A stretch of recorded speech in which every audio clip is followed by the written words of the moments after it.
Cartoonock is the Comedy MX channel for kids of all ages, from 9 to 99. Whether your passion runs from classy cars to classic cartoons, from Howdy Doody to Coco the Clown, or from Space Patrol to Buffalo Bill Jr., visit Cartoonock and watch all day. Turn your world upside down.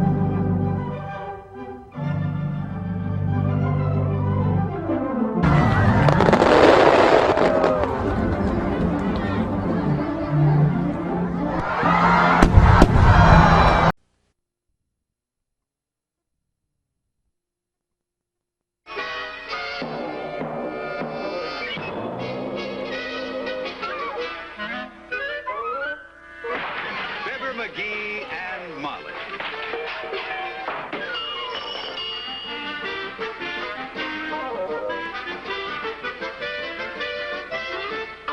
Starring Bob Sweeney as Fibber.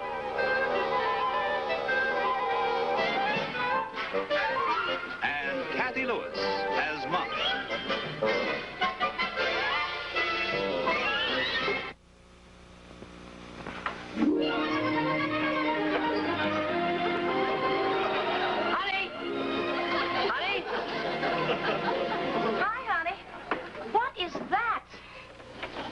The sheep head I caught on the fishing trip. Isn't it a beauty?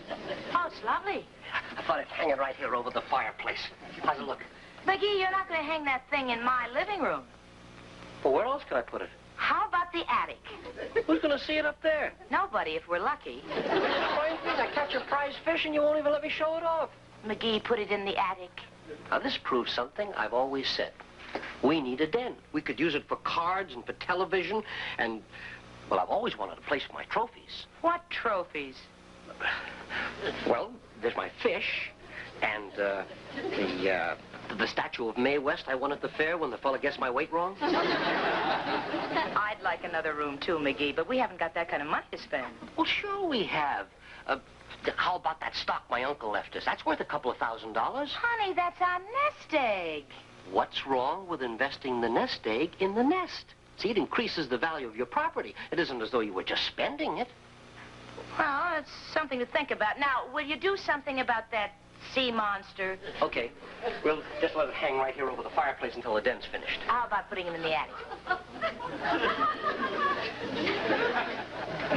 I'll put it in the hall closet temporarily. Well, honey, I don't care where you put it, just so long as you get rid of it and we...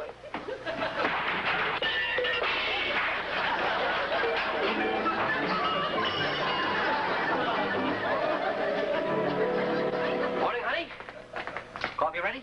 Water's on. Help yourself. Good. Would you pour it for me, honey? I don't feel too strong this morning. What's the matter? Didn't you sleep well? No.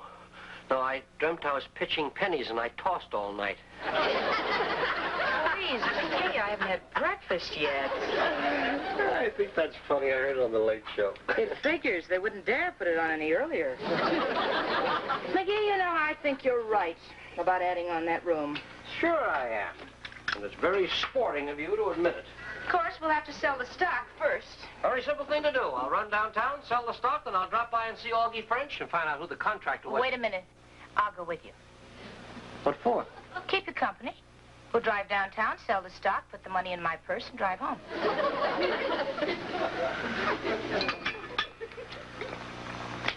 You don't trust me. But I do, implicitly, when the money's in my purse. Well, I'll admit that I've made some foolish mistakes in the past, but I'm a lot smarter now. Yes, so am I.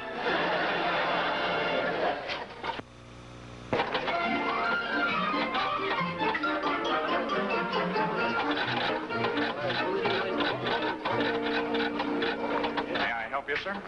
Oh, yes, I have some stock I'd like to sell. I'll take care of this for you. Will you please take a seat over there? Thank you. Hi, Latriv. Oh, hi, McGee. I didn't know you were in on the market. Well, I'm just getting out. I'm selling some stock we own. Selling. Now's the time to buy. It is, huh? Oh, fortunes are made in here every day, McGee. I jumped in with both feet. I hope you weren't wearing the taxpayer's shoes. Every nickel I invested was my own money, McGee. I can prove that I never spent a nickel. Now, Latriv, calm down. I was only kidding. Oh? Yes, of course you were. Well, good morning, Mr. Mayor. Planning to do a little trading today, are you? Oh, I don't know. I thought I'd sit here and have a look at the market first. Oh, I want you to meet a particular friend of mine, Mr. McGee. This is my broker. Roger Duncan, Mr. McGee. How do you do, Mr. Duncan? I was just telling him you ought to start an account here. Nothing ventured, nothing gained, eh, Raj? Wisest thing you could do, Mr. McGee. When that gravy train rolls by, you don't want to be left standing at the station. No, we wouldn't want that. As you can see by mail of trivia, the smart money's right here. That's right, McGee. Now, take yourself for an example. It's obvious to me that you're a man of intelligence. Well, I didn't think it was that obvious. And it's also obvious to me that you're here for only one reason. Oh, Don't tell me, Mr. McGee. I'll tell you. Because you're an intelligent man, you're here to buy some stock. Am I right? well, yes. Well, I wasn't planning on buying a lot. That is, all at one time. Oh, that's sharp thinking, Mr. McGee. Yes, I thought so. Now, are you interested in growth or yield? How's that?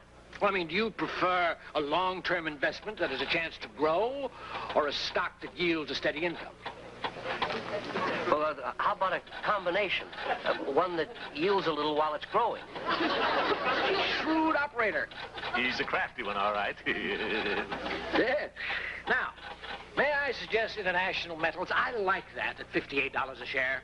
I like Rocky Point Mining myself at 37, Raj. Oh, that's not bad. Of course, I like Canfield Industries at 48.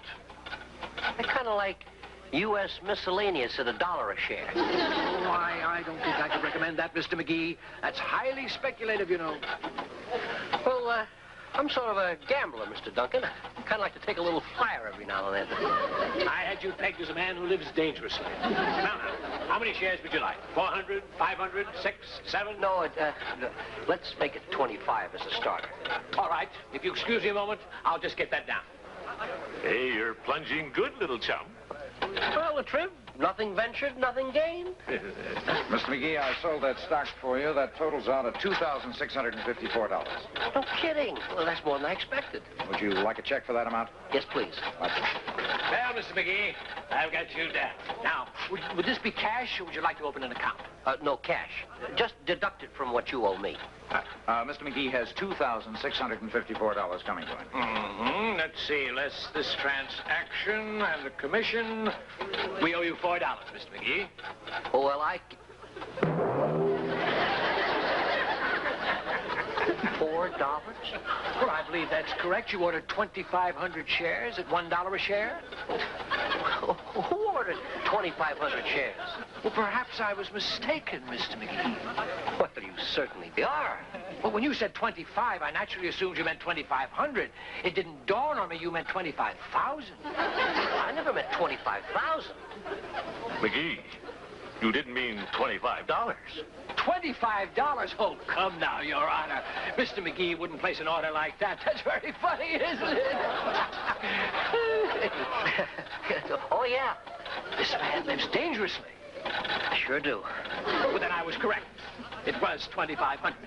Uh-huh. 2,500 shares. Leaving a balance of $4 we owe you. Never mind. Just give me 4 more shares. I might as well go for broke. Yes, that's cute.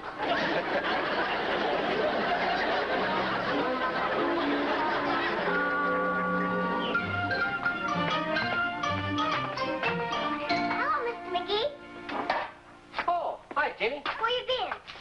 Well, Tinny, I've been downtown visiting my stockbroker. I made a little investment today, bought some shares of U.S. Miscellaneous. What's that? U.S. Miscellaneous? Well, that's a very big company. They make missiles, huh? No, they don't make missiles. They make, I don't know what they do make. Why'd you give them your money? Well, I didn't give it to them. See, I invested it. I bought some stock for $1 a share. And then when the stock goes up, I make a nice big profit. Does it always go up? On occasion, it goes down. What happens then? Well, then I lose my money. Oh, but there's no risk involved. You see, you get some excellent advice from some very smart men called stockbrokers. If they're so smart, how come they're broke? Well, Teeny, you don't understand. You see, the stockbroker sells you the stock. He doesn't go broke. You do. Well, that is, nobody goes broke. The reason that they call him a stockbroker is because... wonder why they do call him that. Well, if you only bought $1's worth, I guess you can afford it. Oh, I bought a little more than $1's worth. $2? More than that. $4? You're getting warm. How much? $2,500. Mrs. McGee doesn't know yet. Oh, boy, what a day. This morning, Mommy and Daddy had a fight, and there's going to be another one this afternoon, right next door. There isn't going to be any fight. What happens when Mrs. McGee finds out? Nothing. Mrs. McGee will be tickled to death.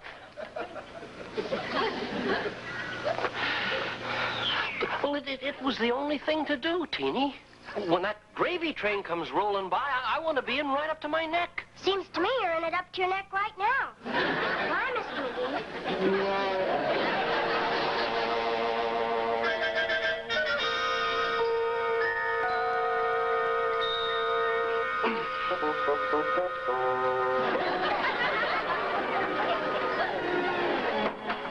Honey, are you home? Yes, dear. I kind of thought you would be. Were you able to sell our stock? Uh-huh. How much did you get for it? $2,654. That much? We'll be able to build a room and furnish it, too.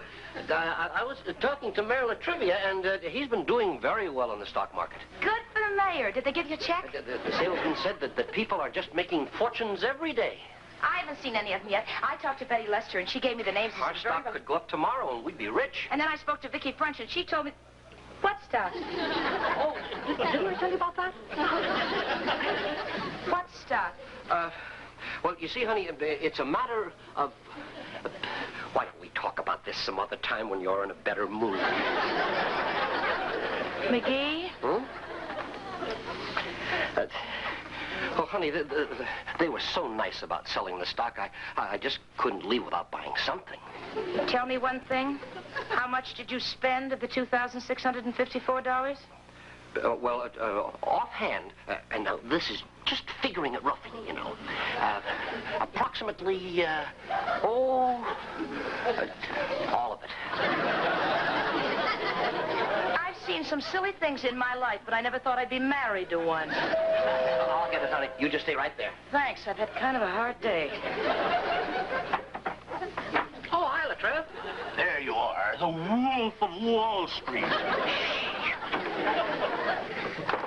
Fine friends you are. Why didn't you let me in on that stock you bought?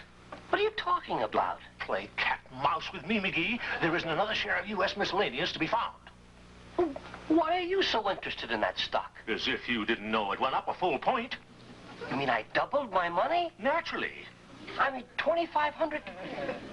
Well, this is something Molly should hear about. Come on in, Latrell. Let's talk this thing over. It's certainly good to see you, boy. Sit yourself right down here. Funny thing, Molly.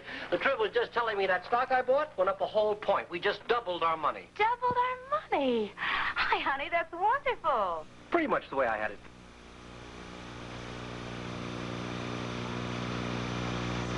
We just doubled our money. Doubled our money. Hi, honey, that's wonderful. Pretty much the way I had it figured. Mr. Silly is doing pretty well in the market, isn't he? Well, if that's the way you had it figured, why didn't you let me in on the deal? Well, I meant to. McGee, usually an encounter with you leaves me angry, frustrated, and completely depressed. Once.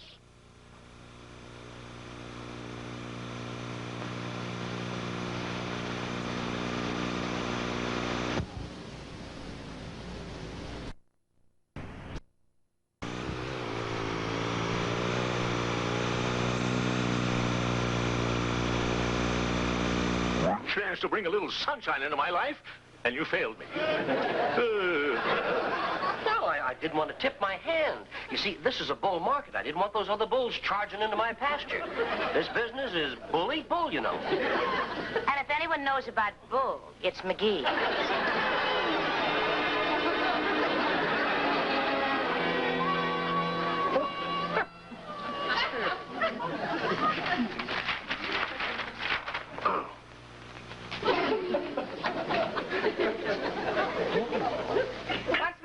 Honey? Yes, please, honey. What's new in the world of finance? Well, generally speaking, picture looks pretty good. Rails and utilities are up 1.5. The bond market looks like it's dropping.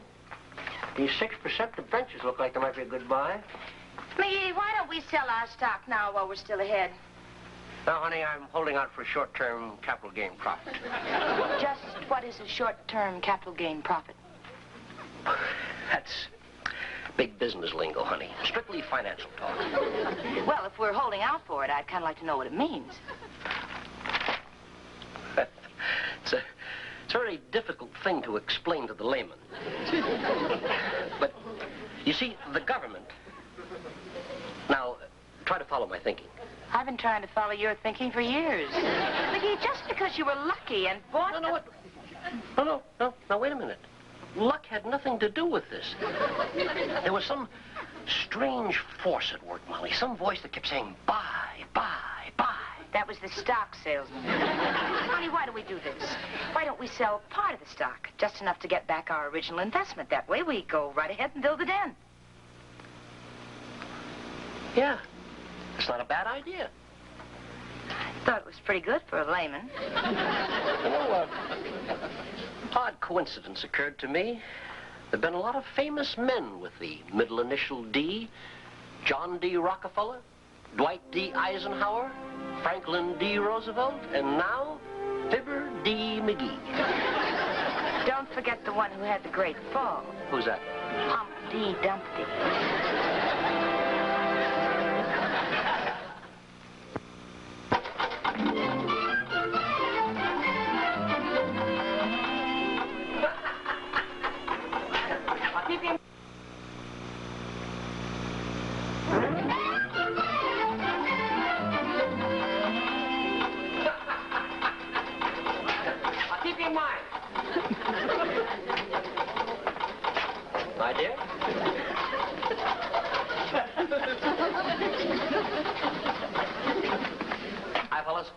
Good morning, Mr. McGee. Hiya, Jerry. Just came in to check the old board, just looking her over. Anything I can do for you, Mr. McGee, I'll be right over here. Thank you, Jerry. We appreciate it. Good morning, Mr. McGee. Oh, hi, Raj. U.S. Miscellaneous is up another point, but I suppose that's no surprise to you. Well, that's about the way I had her figured. See anything you like this morning? Well, I kind of had a feeling about Peterson Plywood. Peterson Plywood? They filed for bankruptcy this morning. That's exactly the feeling I had. Didn't like it at all. Risky outfit. You know, it's amazing. You seem to have a natural instinct for the markets. I've heard. Almost as if it were a gift. Well, I suppose you might call it that.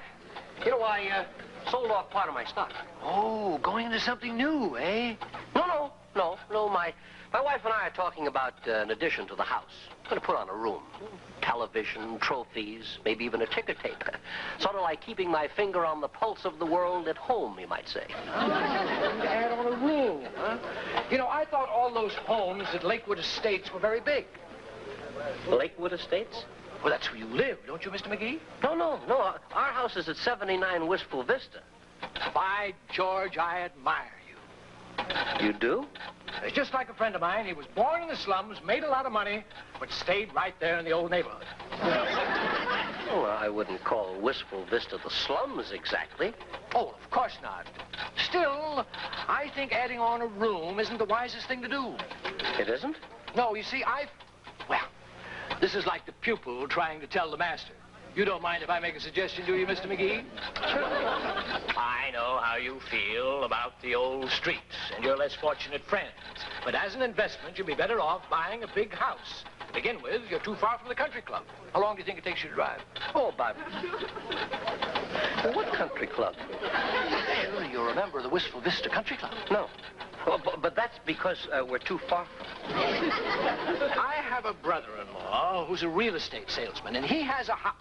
Well, when he showed me this house 2 weeks ago, I said to myself, that's the house that Mr. McGee must have. That's exactly what I said to myself. It's funny. I've only known you 4 days. But I knew you, Mr. McGee. You're a pretty big man in this town, you know. Well, May I show you your house? May I show you the house that you should have? May I do that? yeah. I'd kind of like to see the house I ought to have.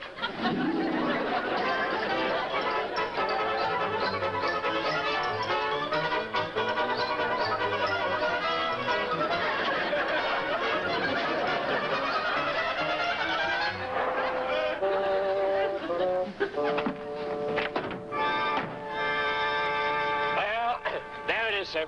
There's your house. This is the old Henshaw estate. That's right. Personally, I think McGee Manor sounds much better. I like that, too. McGee Manor. Has everything a couple would need. Formal gardens, swimming pool, servants' quarters, stables. Oh, that sounds kind of big, doesn't it? Big man needs a big house, Mr. McGee. I keep thinking of those big payments. Why don't we let my brother-in-law worry about the payments? Shall we let him worry about them? Shall we? Well, that's very nice of him. You know, a man in your position needs a house like this. It's a step up. Right to the top. That's where you belong. Am I right, sir? Well, I'll go along with that. Old Henshaw estate, huh? What's that? I say the Henshaw estate. Oh! I keep thinking of it as McGee Manor. My brother-in-law's got all the papers down at the office. I don't know if I... McGee Manor. How does that sound to you, sir? Let me hear that again. McGee Manor. Let's, go take a look inside my place, huh?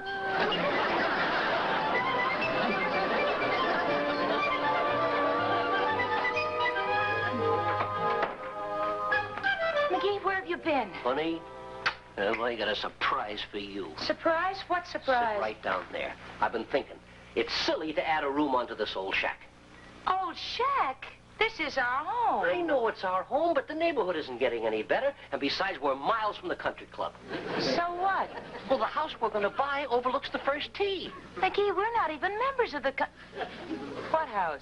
The Henshaw estate, but we can change the name before we move in. Molly, it's got formal gardens, swimming pool, servants' quarters, stables. It'd be just perfect for us. McGee, what have you done? You won't have to lift a finger. You can go to luncheons and fashion shows, fox hunts. Fox hunts? Yeah, our neighbor, Colonel Faversham, has one every year. It's a gala occasion. McGee. Oh, honey, well, you like the idea, don't you? Do you want me to? Uh-huh. Molly, when I married you, I promised you the world. Now, I know it's a little late, but now I'm finally ready to give you a big piece of real estate right on that old world. Thank you, dear. That's very sweet of you. And I'm thrilled that you want those things for me, but can I be honest? Sure. The only part of the world I care about is at 79 Wistful Vista. It's kind of small, isn't it? Not to me. You mean you don't want to move into McGee Manor, huh? Do you? Well, we'd have some pretty important people for neighbors. I think we've got some pretty important people for neighbors right now. Well, it's yours if you want it, honey. McGee, I love the house we have.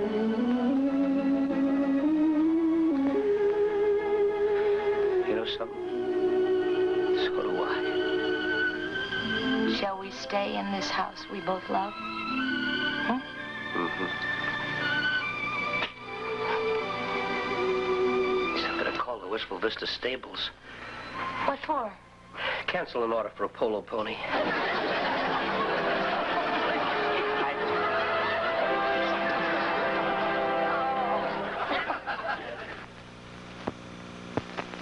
Hello? Roger Duncan here, Mr. McGee. There's been some action on U.S. Miscellaneous. Kind of thought that...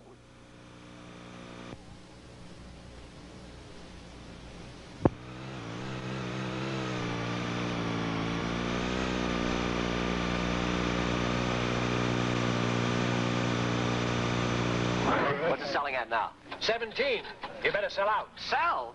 If it's selling at $17 a share now, by tomorrow it'll be selling at 20. It's not $17 a share. It's 17 cents. What? Well, how did that happen? That stock dropped like a lead zeppelin. Well, that's how the market marches, Mr. McGee. Well, yeah, well, thanks for calling, Raj. Oh, Raj, you better forget about that Henshaw estate. You already have, huh? Okay. Well, goodbye. Who was that? It was Roger Duncan, honey. I told him to forget about the house and to sell us out of the market. Sell you out? I thought our stock was going up. Well, honey, when you're dealing with Wall Street, there's a time to buy and a time to sell. It has to do with peaks and trends and stuff like that, you see. Now, what I'm trying to do is to manipulate so we can realize a short-term capital gain financial loss. Well, it's very hard to put into plain words. In other words, we're wiped out. Yeah, that's a pretty good translation. How'd you know? I always feel there's something wrong when your face gets that gray color and I can only see the whites of your eyes. At least we came out of it with our original $2,500, so we can still build the den we've always wanted. That's right. We didn't gain anything, but we didn't lose anything either. There you are, you see. Now, you take the old Wall Street Journal here and just throw... You just... Indiana tinfoil selling at $2 a share. Lowest price... Yeah? Honey, that inner voice is talking to me. Shh.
Fibber McGee and Molly.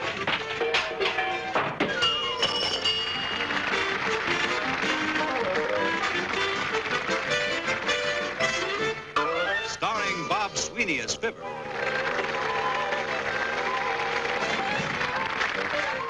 And Kathy Lewis as Molly.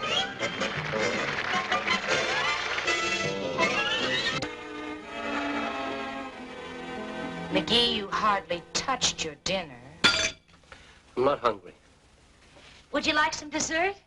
I made your favorite. Lemon meringue pie with spumoni ice cream. Not now. Maybe I'll have some for breakfast. Ooh. I'll give you a hand with the dishes. Won't that make you late for your lodge meeting? I'm not going. Oh, McGee, stop brooding. I'm not brooding. Do I care if they made George Lester chairman of the dance? Do I care if they gave him the job instead of me? Do you think I really care? Yes. You're darn right I do. Every year for 10 years, I've been waiting for somebody to jump up and say, let's make McGee chairman of the dance. Nobody ever says it? Only me. Good mind to resign from that lodge. Oh, McGee, stop being such a poor sport. Poor sport? Just because I don't like the way I've been treated, I'd hardly call myself a poor sport. What would you call yourself? A sorehead. Well, I'm not really a sorehead. I just find it difficult to accept defeat gracefully. The kind of a person that you'd call a... Poor sport. Yes. I'll do the dishes. And you go to that lodge meeting where you belong. Order, boys, order, gentlemen. The next thing on the agenda is a progress report from George Lester, chairman of the fall dance. George? Thanks, Doc Gamble. Fellas, now before I give my report, I just want to say something personal to all you wonderful guys out there. And believe me, this is right from the heart, too.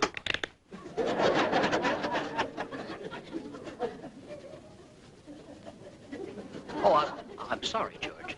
It's just a nervous habit. Go on with what you were saying. Now to get down to business. Now, I've written a list here of all expenses incurred. Now, if you fellas have any questions, please feel free to ask them. Now, the first item is the rental of the grand ballroom of the hotel. Now, that would cost $150. Now, the next one is... Question? Yes, McGee? Why do we need the grand ballroom? We can hold the dance right here, and it won't cost us anything. Well, I felt that we needed the prestige of the grand ballroom. After all, this is going to be an important dance. We're inviting the governor to be the guest of honor. We invite the governor every year, but he never comes. I think it's a waste of money. I think McGee is right. Order, boys. We can discuss this when George has finished his report. Thank you, Mr. Chairman. Next is the decorating. That will cost $175.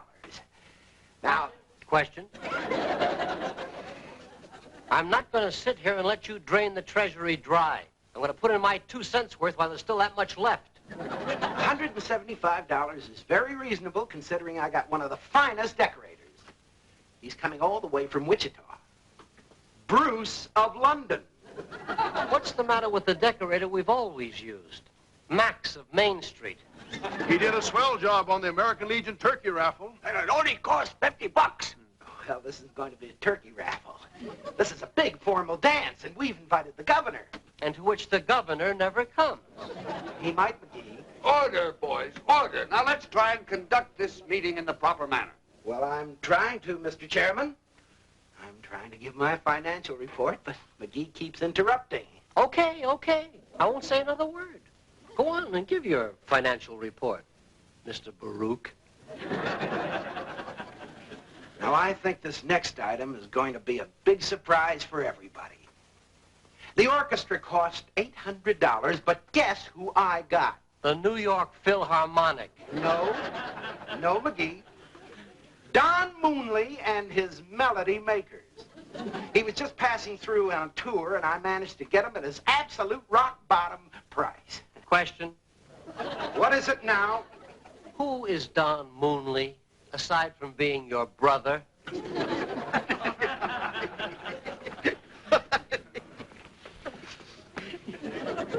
The whole thing's getting pretty expensive, George. We're spending more than we stand to make on the dance. Yeah, first it's the grand ballroom, then some fancy decorator, and now it's this Don Melody and his moonshine makers. Don Moonley and his Melody Makers. Well, whatever he makes, it's not worth $800. I think McGee's right. McGee is absolutely right. So this is the thanks I get for working. Calm down, George. Now, don't get huffy. I didn't ask for this job, you know. You clowns just came along and dumped it in my lap.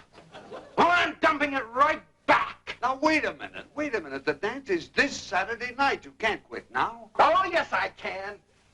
And you can get someone else to run your dance. Who? How about that loudmouth in the front row? I accept.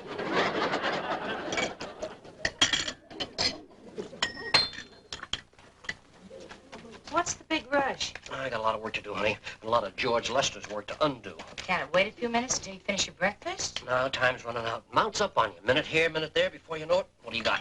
Indigestion. If you don't slow down. I got to get into town and see that booking agent. What booking agent? The one who handles Don Moonley and his moneymakers. Melody Makers. Well, they were moneymakers when George Lester was in charge of this thing. You know, dear, you're going to need an orchestra. Don't you think you ought to keep Don Moonley? Well, not for $800, I'm not. You want to be reasonable? Fine. If not, I'll get somebody else. You know, Lester just doesn't know how to handle these agents. I gotta go. I'm going to show this guy that he's not dealing with a bunch of yokels. Good luck, dear. There's my hat. Where'd you leave it? I put it on the table. I told you not to eat so fast. May I see Mr. Benton, please? If you're an actor, he can't see you today. No, I'm here to hire a band. Oh, yes, sir. I am terribly sorry. Oh, it's quite a natural mistake. I used to be in vaudeville. Well, I'll see if Mr. Benton is busy. Mr. McGee, yeah. I did an act with a fellow named Fred Nittany. Nittany and McGee, the two likable lads. How interesting. Well, just a vaudeville act. The two of us did it together. I'll wait here for you.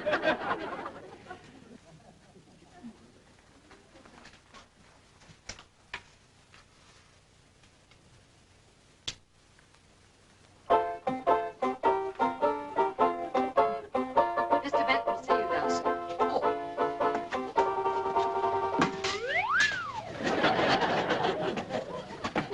I'll get that cane later. Never mind. I'll get it. Thank you. Mr. McGee. That's right. I'm from the Wistful Vista Men's Club. Yes, of course. Won't you sit down, sir? Thank you. You know, your secretary thought I was an actor. Oh? How stupid of her. No, it's quite a natural mistake. I was in vaudeville, you know. Nittany and McGee. Never mind. I understand that Don Moonley has been hired for our lodge dance for Saturday night. That's quite right, Mr. McGee. Well, I'm here to cancel the deal. Now, wait a minute. We made an agreement. You made an agreement with a man who is no longer in charge. Do you have anything written on paper? Well, no, but... That's showbiz, Benton. However, if you let us have Moonley for, say, $500... $500? Do you know who Don Moonley is? Yes. He doesn't even play an instrument. He just stands up there and waves a stick. If you think I'm going to pay $800 for a stick waver... Don Moonley also sings. I've heard him sing. That's why he needs a stick. $500. Mr. McGee, surely for the fancy dance that your lodge is giving. Oh, dear. Type it. This is just a little hoedown that our boys have once a year. There's nothing fancy about this. Well, I certainly can't ask Moonley to take the job for what you're offering. Okay. Then there's nothing else to talk about. However, Mr. McGee, maybe I can find a less expensive band. I thought you could. Won't you sit down again, please? Thank you. Now, let's see who we've got Let's see who we have there, huh?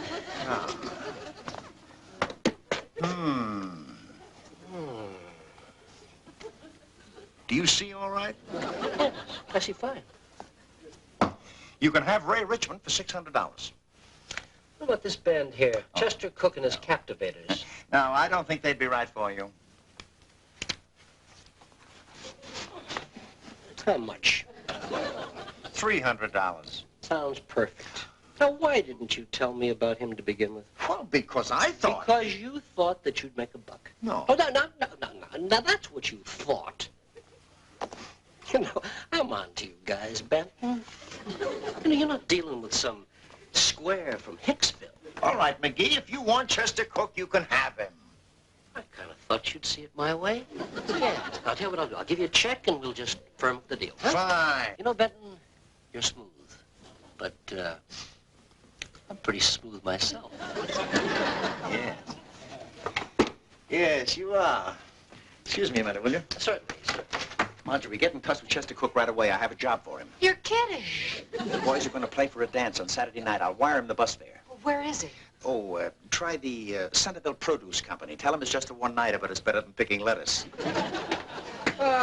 Here you are, Benton. Here's your deposit. Thank you. Tell Chester and the boys I'll be looking for them Saturday night at the men's club. They will be there, Mr. McGee. Thank you.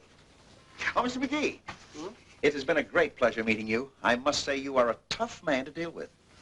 That's showbiz. Dog eat dog.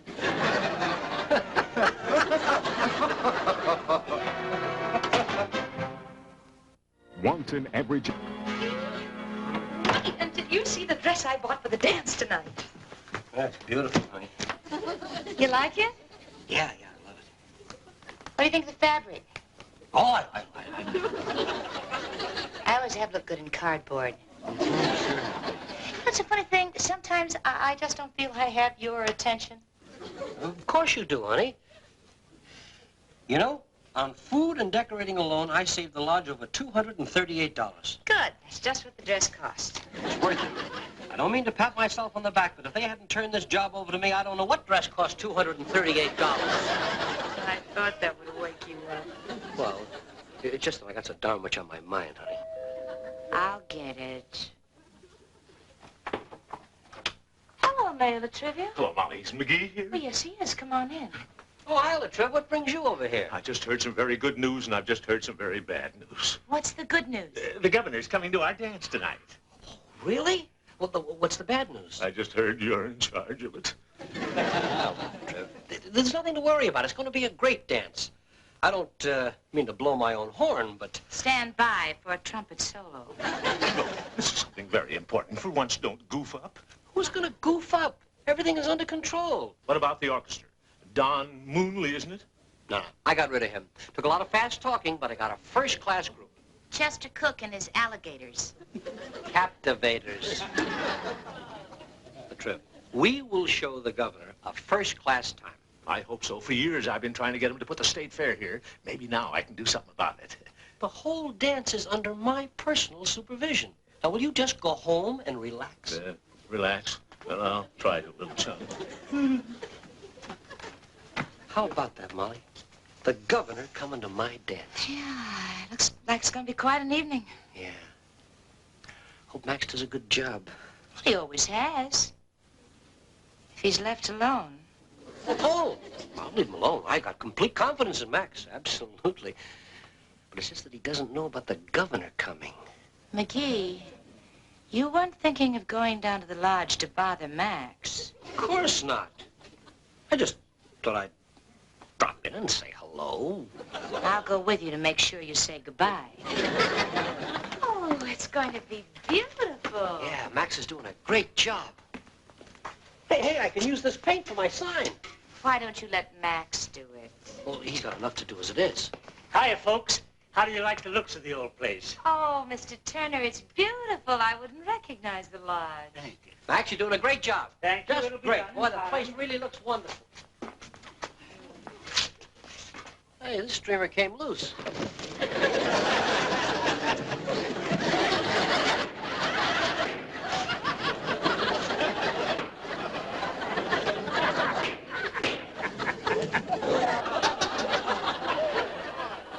I guess it was supposed to hang down like that. Yeah. When you pull the string, it releases all the balloons. Well, I'm sorry, Max. No harm done, Mr. McGee. Let's have some more balloons, Wally. We can't stay, Mr. Turner. We just came by to tell you the big news. Yeah, the governor's going to come to our dance tonight. The governor, Just imagine. Let's go, dear. Hey, how about this, Molly? That's the thing they used to fill up the balloons. Uh-huh. Not a bad idea. I wonder how it works.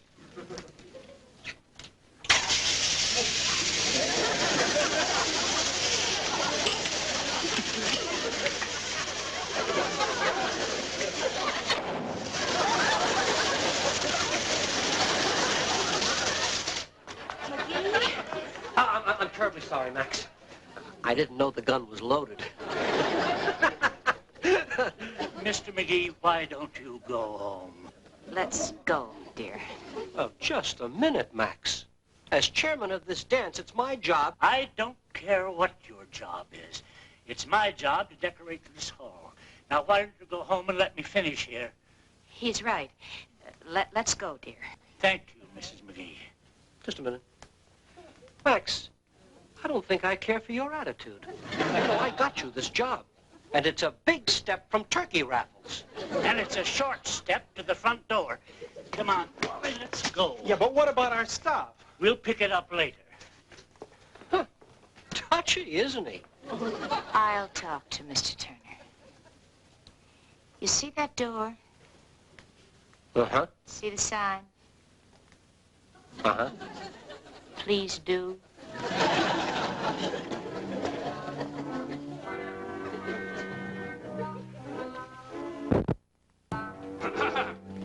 Howdy.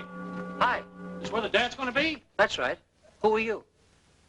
I'm Chester Cook, and these here boys are the Captivators. Howdy. Oh, well, I'm... You're Chester Cook? Are you all set, boys? Oh, hello there, Mr. McGee. Mr. Benton, what is this? I'm Chester Cook. I know you're Chester Cook. Now, Benton, what's the idea? Is there something wrong? Well, what kind of a band do you call this? You don't like the Captivators? Howdy. Are you sure it isn't cultivators? They look like they'd be more at home behind a plow. Now, look, you're not passing these jug blowers off on me. Now, wait a minute, McGee. You wanted them, remember? You very cleverly talked me into this whole idea, you sly old smoothie, you. Yeah, but when I was... In show business, it's dog-eat-dog. Yeah. How did I taste? Benton, get me Don Moonley. I can't. He's playing another date. Well, then get me somebody else. I've got to have a good orchestra. I'm sorry, McGee. All my other bands are booked. It looks like you'll have to stick with Chester Cook and the Captivators. Howdy! Howdy, howdy. Now, will you stop that? Now, look, get me a real band that plays real music. Well, we can play real music. We'll play any kind of music you want. We're right smart musicians. Look, what do you want, McGee? Foxtrots, rumbas, waltzes. These boys are pros. You name it and they'll play it. Yeah, but look at them. Gosh, if we'd known it was a dress-up, we'd have worn a good suits instead of sport clothes. It's no problem. You rent them tuxedos, they get haircuts, shaves, and they look great. What have you got to lose? Only my wife, my life, my friends, my home, my American citizenship. Oh, don't you fret, Mr. McGee. We'll do a bang-up job for you. Ain't that right, boys? Hi! This is going to cost you a little extra money, McGee, but it'll be worth it. Oh, look, you spend anything you have to. Right. Let's go, boys.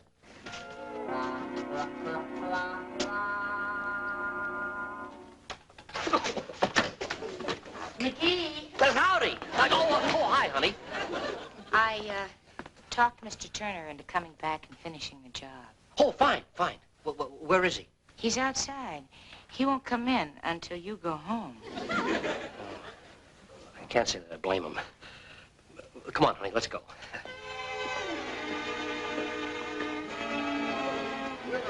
How are you?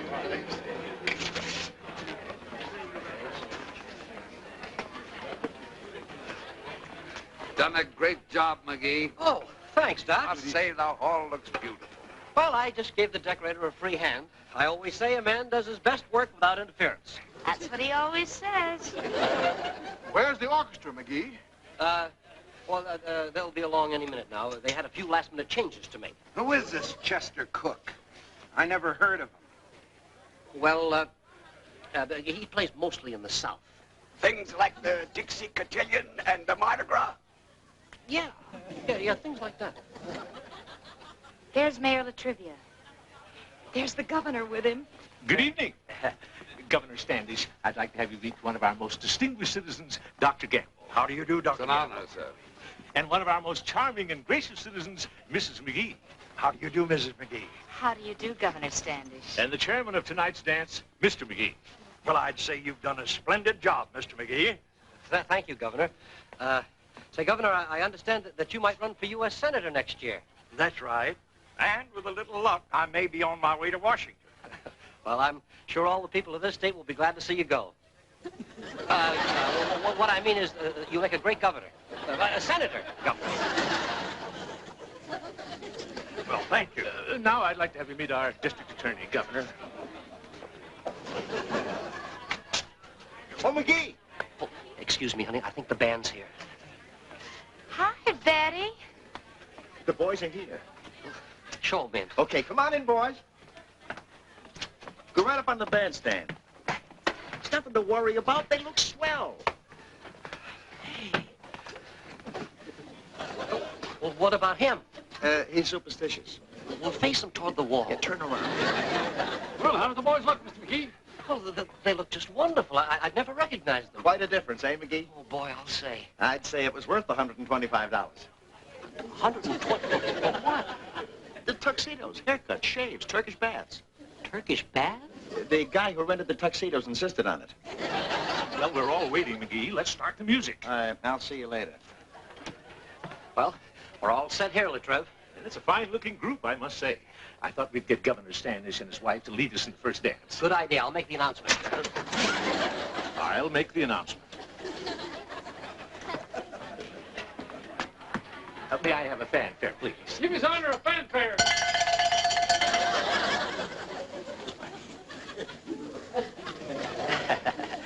Good evening, friends. Welcome to our annual autumn dance. And a special welcome to Governor Standish and his charming wife. To start off the festivities this evening, I wonder if the governor and his charming lady would lead us in the first dance. Beautiful dreamer. And a 2, and a 4, and a 6, and an 8. What kind of an orchestra is that? They're not too bad if you just look at them. Good heavens, Harry, what's that? Just follow me. I'll try. You nincompoop. As usual, you ruined everything. A fine chance we've got of getting a state fair here now. They may even have it in another state. Well, McGee, this should put our lodge right up there with the other big clubs. Like the Mafia and Murder Incorporated. Stop that infernal racket. Is there something wrong there? I'm sorry, Governor, about this embarrassment to you and Mrs. Standish. I'll fire those yokels immediately. Oh, I wouldn't do that. I think they're a fine orchestra. Look, I'm sorry, Mayor, but I think this is all my fault. Oh, now, gentlemen, stop apologizing. Mrs. Standish and I like nothing more than a fine old-fashioned hoedown. Isn't that right, dear? Oh, yes, we simply adore them. Do you boys play Boil Them Cabbage Down? Howdy! Theme song of our new album, Songs to Call Hogs By. Then we're going to have a real dance. All right, come on, you fellas, get your partners, form for square dance. Get your partners. When I call the figures, you do what I tell you. A 3, and a 5, and a 7, and a 9. All hands up, second of the left. All hands. That's right foot, into your left. That's the right foot, towards them. Swing your partners, balance all. Take your partners out of the hole. Hey, how are you? There you are, sir. Thank you. This has been a wonderful evening. I hope you haven't forgotten our little discussion. Oh, now, don't you worry about that, Marilyn Trivia. I think this town would be a perfect spot for our next state fair. Wonderful. Well, dear, it looks like your dance was quite a success after all. Indeed it was, little chum. Wonderful party. Well, you know, putting on this sort of an affair is right up my alley. I used to be in show business, Governor. Oh, really? Oh, yeah. Nittany and McGee, the two likable lads? Say, Chester, do you have a ukulele there? Good night, all. Good night.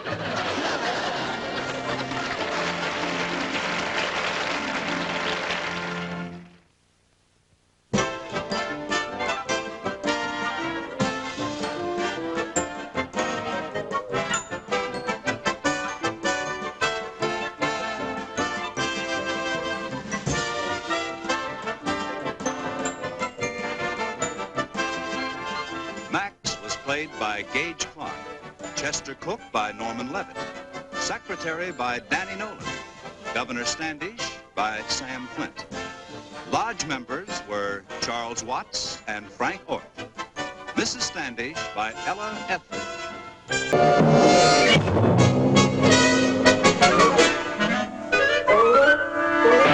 Fibber McGee and Molly.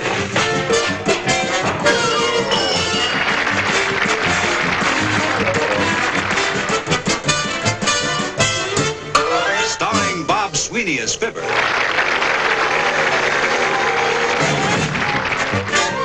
And Kathy Lewis as Molly.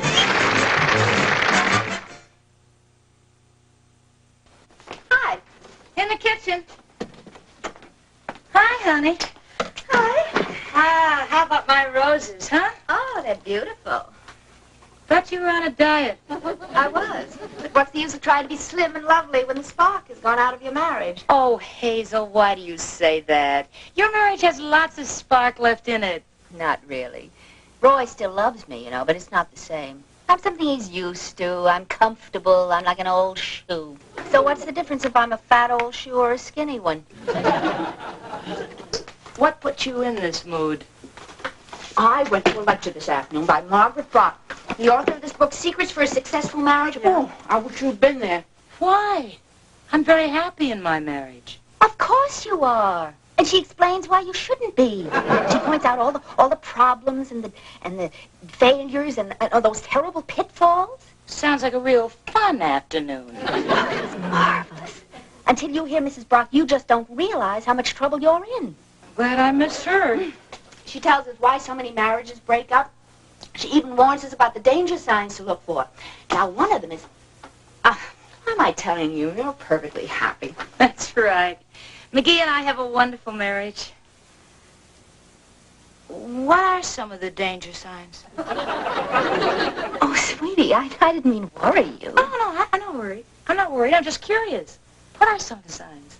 Well, one of them is lack of romantic interest. Mm-hmm. Are you still a woman, or does your husband look upon you as a pal? I think I'm still a woman. At least McGee kisses me goodnight. We don't shake hands. Roy kisses me, too. That doesn't mean anything. That's habit. I can always expect to be kissed 3 times. When he goes to work, when he comes home, and New Year's Eve. That's a danger sign? Bright red and wig-wagging. Honey? Yeah. Oh, hi, Hazel. Hi. How was the golf game? Oh, terrible. Oh, just awful. It was hot as blazes out there. We had to carry our own clubs. I didn't think I'd make the last 3 holes. I thought I was going to collapse on the first 9. Oh, me too. Scorching sun, no water, no shade. Just a brutal day. Miserable. Yeah. Did you make the reservations for next week? Yeah, we'd be off at the same time. Good. I don't see why you even bother to play. It's our only form of relaxation. Oh, would you like to have me make you a pitcher of lemonade? Oh, thanks, Molly, but we've got to get over to the bowling alley. Bowling? You just got off the golf course. Well, we want to qualify for the tournament, and the afternoon's the only time we can get a lane. This is my only day off. You girls don't mind, do you? Yeah, we'll only be about an hour or so. Okay? Oh, no, go ahead. Yeah, have fun. Oh, thanks a lot, Molly. You're a real pal. Yeah, and you're a great little sport, honey.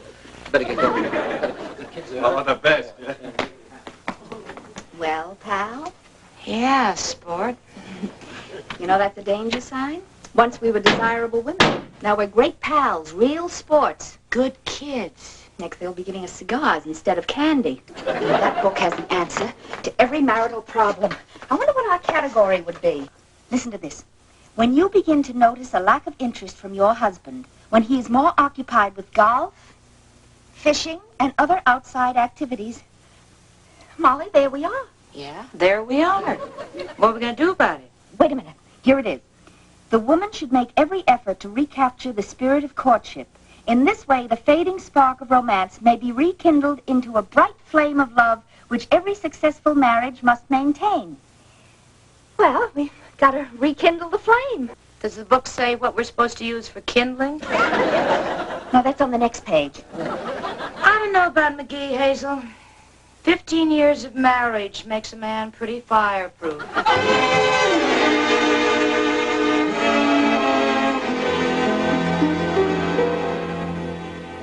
Operation Romance. What's that? It's called intoxication. One whiff is guaranteed to send a man reeling with romance. Well, take it easy. We want them to reel, but not pass out. If this doesn't stir up a few sparks, nothing will. They're walking into a regular fire trap. They're here. Oh, look alluring. The music.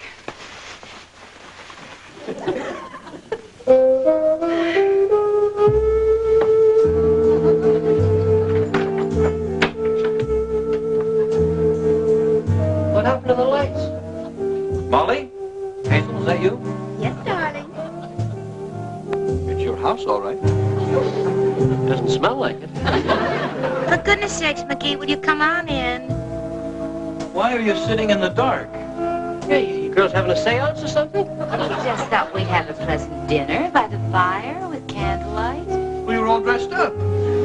Champagne. Yeah, I'm glad we left the bowling alley early. I think they were expecting 2 other guys. Well, they've already been here. I smell aftershave lotion. That's perfume, and it's especially for your benefit. Well, I don't get it. What's the occasion?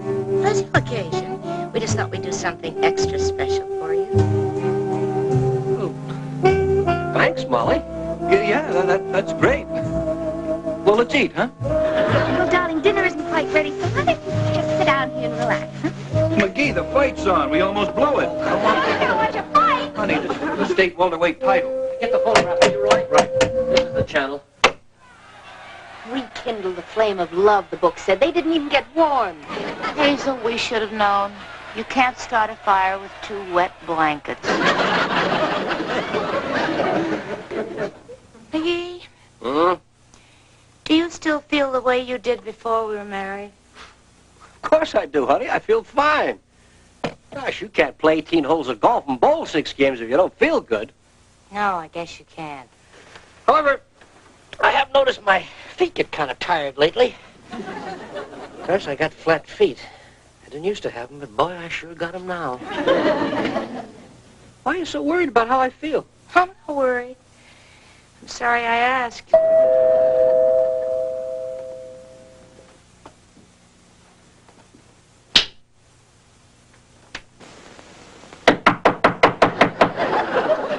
Who is it? It's Roy. For goodness sake, Roy, you scared Molly half to death. Sorry, McGee. Can I sleep on your couch tonight? Who is it? It's Roy, honey. I think he and Hazel had a little argument. And it was a pip, too. What happened, Roy? She just started acting crazy. First, she wanted me to take her on a moonlight walk. After the rough day you had? That's what I said. Then she wanted me to carry her across the threshold. But the girl just snapped her twig. She started talking about the way I treat her. I don't stand up when she comes into the room. I don't pull out her chair for her. And when we come home at night, she has to get out of the car to open the garage door. What's she complaining about? I treat Molly the same way, and she doesn't mind a bit, do you, honey? Yes, I do. I feel exactly the same way that Hazel does. Just because we're your wives doesn't mean we're not women. Of course you're women. When did I ever say you weren't? It's not what you say, it's what you do. Before we were married, it was different. When I came into a room, you stood up. And when I left the room, you stood up. And you took me for moonlight walks, and we went dancing. That's why I have flat feet now. We're tired of being taken for granted. We want to be courted and won. We've already done that. Well, would it hurt you to do it again? How many times do we have to win you before we can keep you? Why do women always get these silly romantic ideas? You know, what you've got to realize is once you're married, the chase is over. Right, McGee? Right. Nobody chases his own wife. That's like going to see the same movie twice in one night. I've got news for you. The chase isn't over. It's just begun. Roy, you don't have to worry about sleeping on the couch. You may have my bed. And I'm going over to sleep with Hazel. Molly, wait! And I won't be back until I'm wooed and pursued. Oh, boy, what a night. I didn't sleep a wink. You kept me awake all night long. You always talk in your sleep?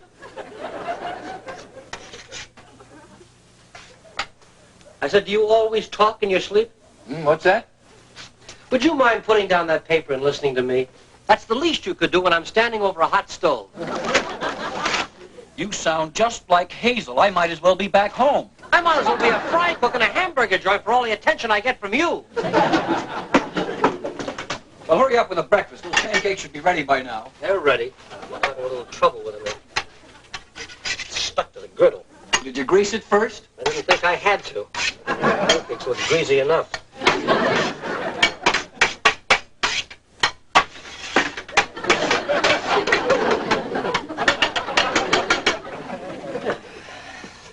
About time I'm starved. There you are. Don't hesitate to ask for seconds.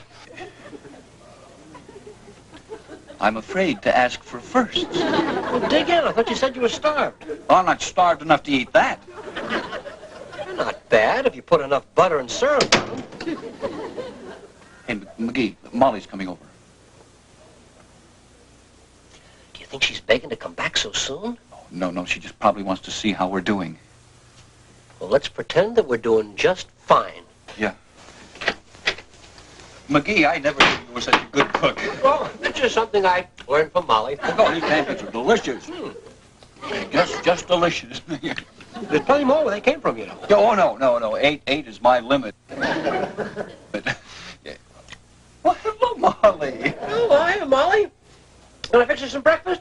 No, thank you. No, I just came by to pick up some of my things. I thought you two would be out playing golf.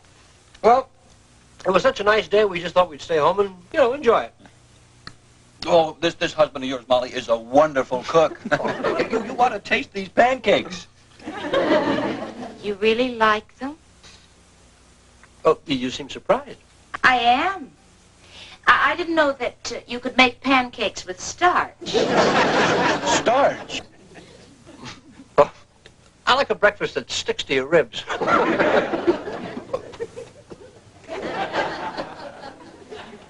Well, I'll come back later and get my things, all right? Molly, I was thinking it might be a good idea if we all got together for dinner this evening. Oh, by George, what a great idea, McGee. Yeah, it wouldn't have to be anything fancy. No, anything that you and Hazel would like to fix. Yeah, we're not choosy at all. Well, I don't know about dinner. Okay, how about breakfast? Would you really like to see us? We sure do. Why don't you call later and see if we're free? Bye. Now they want us to call and make a date. Well, we can hold out as long as they can. You bet. It's pretty tough not having a man around the house. You're darn right it is. And they know it, too. You bet they do. Except there's one thing that bothers me. What's that? When I look at you, I can't help thinking, what's so good about having a man around the house? Have some starch. Hi, Hazel. This is McGee. Is Molly there? Hi, honey. Look, I'm calling about the dinner. Yeah. Anything... Molly? McGee, you gotta show a little class. Be smooth, debonair, suave. Romance, that's what they want. Now call her back. Gee, that isn't my speed, though. All right.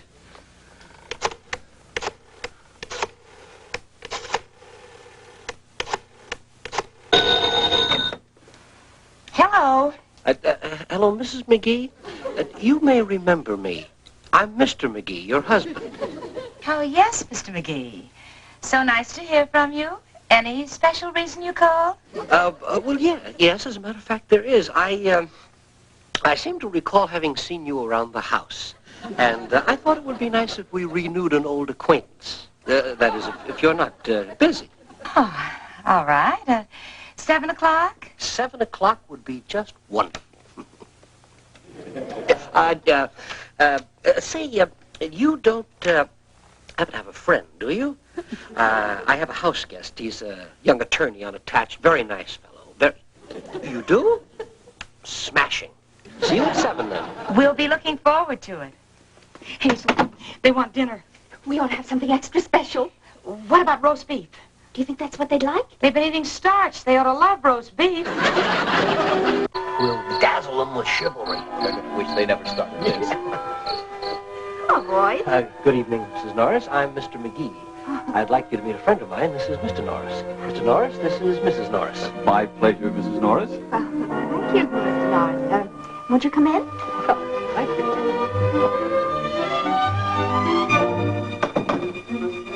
I believe you know Mrs. McGee.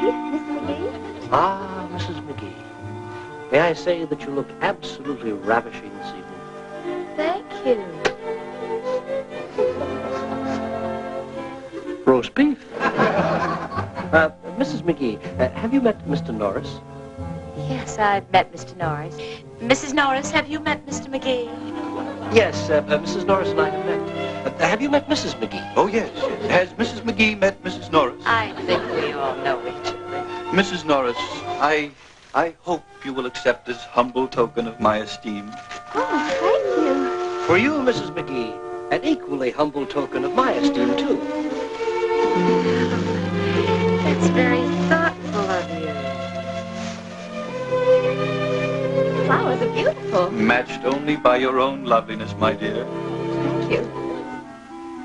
She walks in beauty like the night of cloudless climes and starry skies, and all that's best of dark and bright meet in her aspect and her eyes.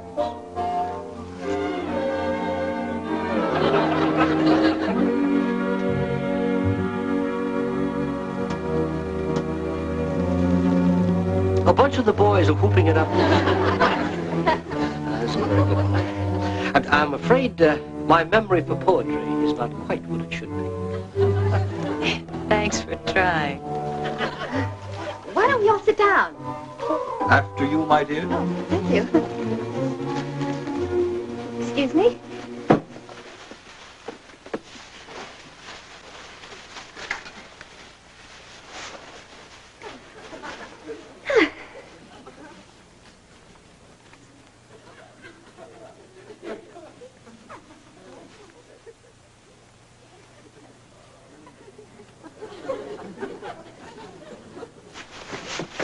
I was just going to get a cigarette. May I? Thank you. Light? Oh, thank you.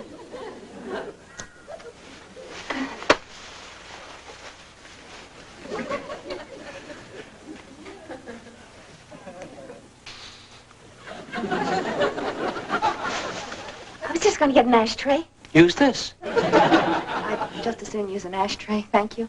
Oh, here you are, my dear. Thank you.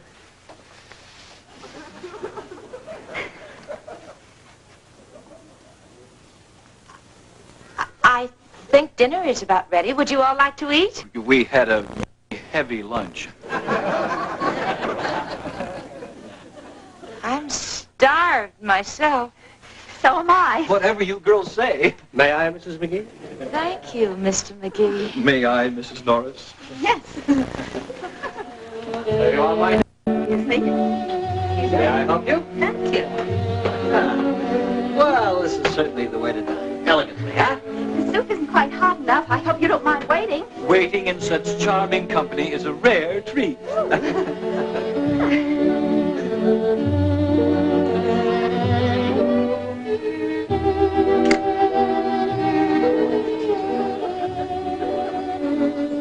What's that for? Oh, I thought if you girls decided to smoke, I wouldn't be caught napping. Why don't we start with the salad?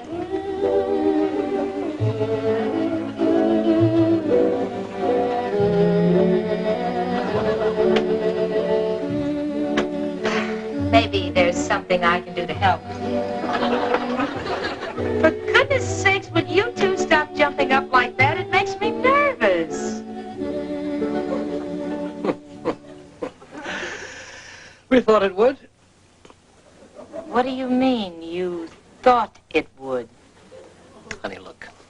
We figured that if you could see this thing in its true light, you'd see how really ridiculous it is. Is that right? Come on, sit down, relax. But we're just a couple of guys having dinner with our wives, that's all. Where's the old roast beef? Bring it out.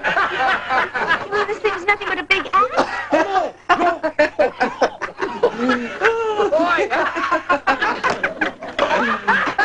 You were just trying to teach us a lesson.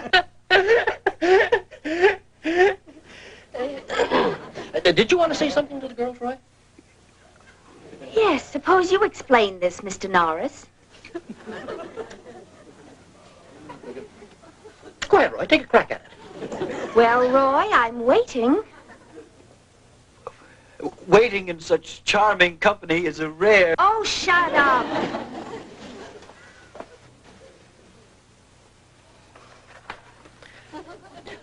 Honey, look, we just thought if you could see this thing in its true perspective, you'd come to your senses. It's brought me to my senses. Up. Out. But what? Out. Out. Out. Out. What do you mean up? Up. Out. Out. What about the roast beef? It stays here. But we're starving. There's no food over in our house. There's peanut butter in the cupboard. You can make yourself a sandwich. Peanut butter instead of roast beef? I say we stay right here and stand our ground. What do you say? I say... you make the coffee and I'll make the sandwiches.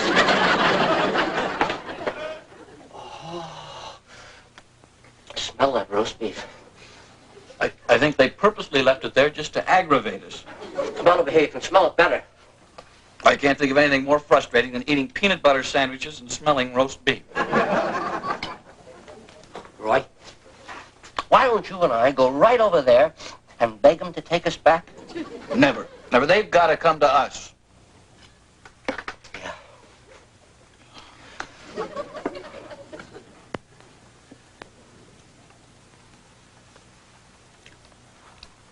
think I got an idea. The girls are over there all alone in that house. It's dark, and like all other women, they're frightened, helpless creatures.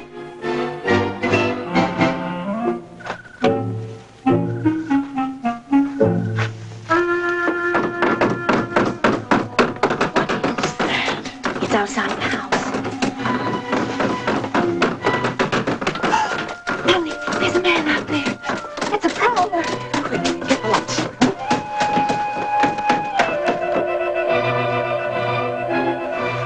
Maybe they didn't hear us.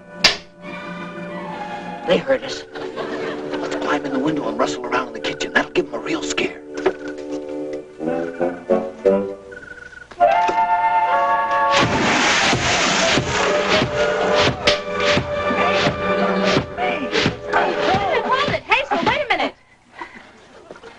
McGee, what do you think you're doing? Hi, honey. We just dropped by to see how you're making out. Roy Norris, you get in this kitchen. You too, McGee?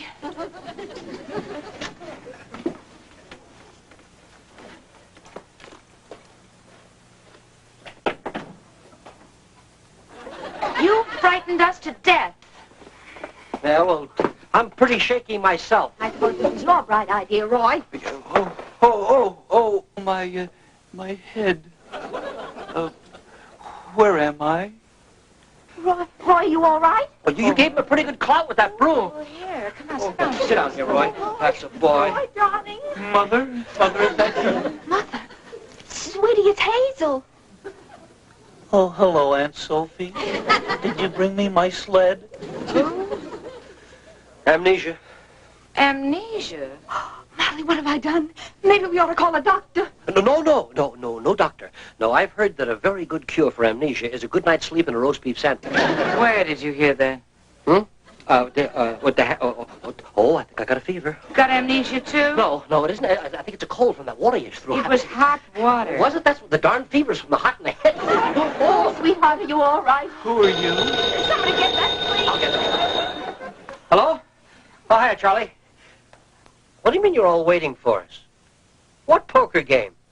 I thought the poker game was tomorrow night. What happened to your amnesia? Well, everything all of a sudden came back to me. Look, Charlie, you better go ahead without us. Yeah. We have a very important date with two very pretty girls. Right, Roy? All right, McGee. Would you come home with me now, honey? Please?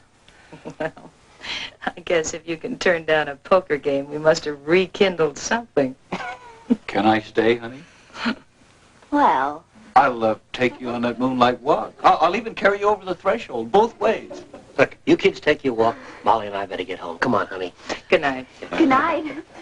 Good night, McGee.